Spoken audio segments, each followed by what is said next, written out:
On behalf of the Hollywood Chamber of Commerce, we now declare today Iced Tea Day in Hollywood.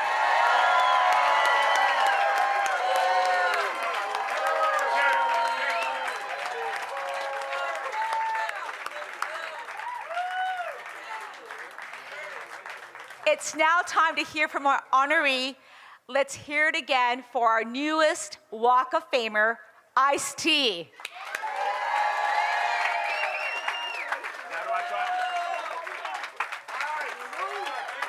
Yeah.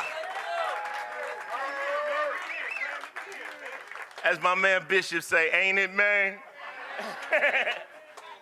Hey, first off, I'd like to thank everybody who came up and said all that stuff about me. Like I said, I wore these sunglasses, not for fashion, but I knew they might make me cry up in this motherfucker, so I was like, but let's start it off like this. I never thought I would get a star.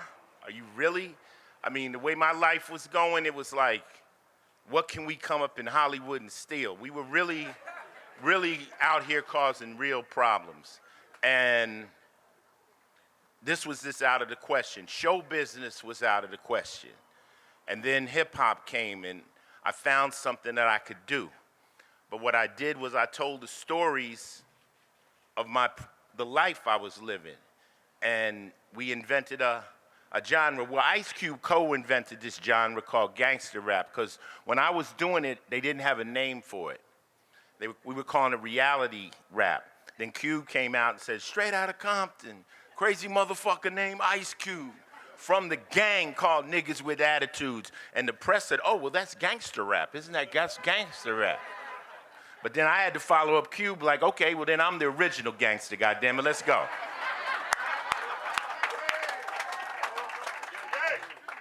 But fortunately for LA hip hop, everybody has always been on the same page. There's never really been an LA beef. The only beef that ever happened in LA hip hop was a family feud between NWA, and everybody stepped back and let them do their thing. But as far as outside of that, it never happened. So what I did was I said, you know what, there's so many groups in LA. Let me figure a way to keep everybody from fighting. And I formed a syndicate. I was modeling it off of Lucky Luciano's commission, where he took the 5 mob families and said, before we fight, we talk. So I said, all you different rap groups, you guys are all leaders, but we're gonna all organize, and before we have a problem, we will sit down and we will talk.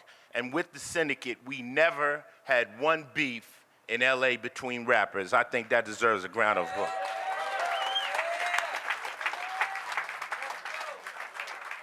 So now I'm rapping, I'm minding my business, I'm doing my rap thing. As you know, I didn't write this down because I had no fucking idea what I was gonna say when I got up here. I'm rapping and I get a chance to do a movie, New Jack City. And that was big. They wanted me to play the police. I was like, word? I got an album called Original Gangster, you want me to play the police? But thanks to Mario Van Peebles, he believed in me and I did that movie, and that's what got my acting. I was interested in acting, you know? And I'm like, yo, I did a few movies. I did movies here and there. And I got a little acting education there, and I enjoyed acting. And then I was at my house, and Fab Five Freddy was at my house, and he was talking to Andre Harrell. And Andre said, tell Ice-T to come do New York Undercover. And I'm like, fuck New York Undercover. New York Undercover is a ripoff of New Jack City, man. I'm doing movies, man. I don't know who y'all talking to. I was on my bullshit. I was on my movie star bullshit. Ego. And you know, black people will hit you with this. Oh, you too big now, huh? I said, okay, write me a bad guy part. And I got to play Danny Up on New York Undercover. And I got to go wild on that episode. This is my first real time being on television, and they were supposed to kill me in that episode. And I got a call, and they go, Dick Wolf doesn't want to kill you. They want you to stay on for more shows. I'm like, I'm not making enough money out here to do another more shows. I was still on I'm a rich rapper at this point, right? I don't, so I was like, nah, and then they said, no, this is an opportunity, stay down. And I said, you know what? I will do it. I did 2 more episodes where I got to, remember I shot Malik Yoba's baby and I was cutting off fingers. They let me go wild. That led, after that, I did Swift Justice, another Dick Wolf show. After that, I did Exile. I kept going back. Then I pitched a show called Players. He told me, all actors think they have their own show. Then he called me one day. He said, we just got greenlit. Warren Littlefield just greenlit your show. I did Players. When Players ended, he said, Ice, I wish I had a stronger vehicle for you. So now I'm like unemployed. Funny thing, I had a record label right in this building, Coroner Record. Remember that? Right there, 10th story. We was up there. Wasn't no Live Nation. I was right there trying to invent iTunes. For those of y'all think I'm lying, go to YouTube and put in Ice-T invents iTunes, and you'll see me talking about iTunes 10 years. That's neither here nor there. I didn't get the money. Apple got the money, but I was trying to do it. Fuck it. So now, I get a call from them like, hey, there's this show called Law and Order SVU. Would you come to New York to do a show? I'm like, I don't know. I got 15 employees. I can't come. My OG Jonell from Rolling 60 say, go on, cuz. You like New York, cuz. We ain't making no money yet. You know what I'm saying? Like, you like New York. It's a vacation. I went out there. I did 4 shows, which turned into 24 years on this show.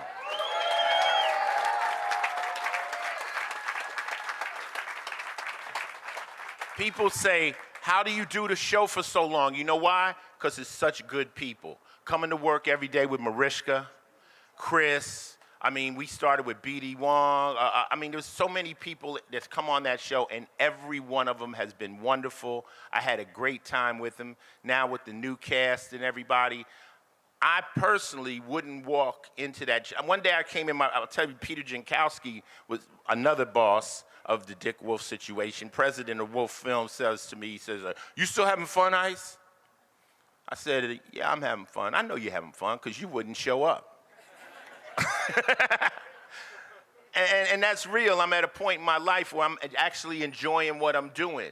So here we are, Walk of Fame, something I never, and as it started to come up, people were like, are you excited? I said, I think my homies are more excited about this than me, am I right?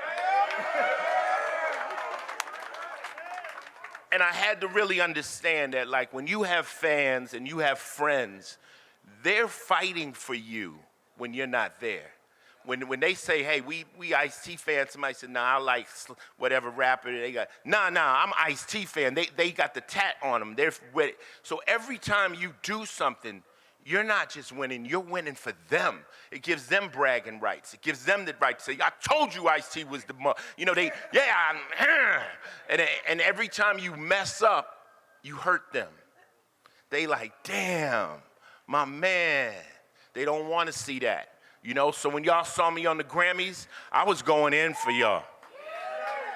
And today, I'm so proud to be here. Mariska, Dick Wolf, Peter Jankowski, all the people, Arthur Fournier, all the Wolf people that I've been working with for, let me tell you, with 20 years, 25 years is longer than you went to high school, longer than if you went to college.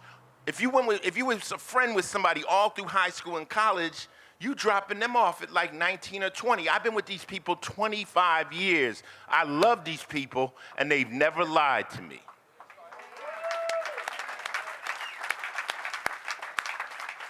So as far as shout-outs, let me just first shout out the Rhyme Syndicate, all my guys from hip-hop. Somebody said, Ice, you created your own gang, didn't you? I said, pretty much, but a peaceful one. Secondly, let me shout out my family, my son, my daughter, Coco, my wife, Shanae, who obviously is in a position to stand behind one of these podiums one day, because she has no fear of the stage. All my close friends, my inner circle, that have my phone number. That's how you know if you're in my inner circle. Ice Cube, Russell Simmons, there's so many of y'all. Ernie C, Body Count's in the building. Make some noise for Body Count. Mariska, I love you. I told Mariska, in my life I have 3 women. I have Chanel, I have my daughter Tisha, and I have Coco. But Mariska, I've made more money with you.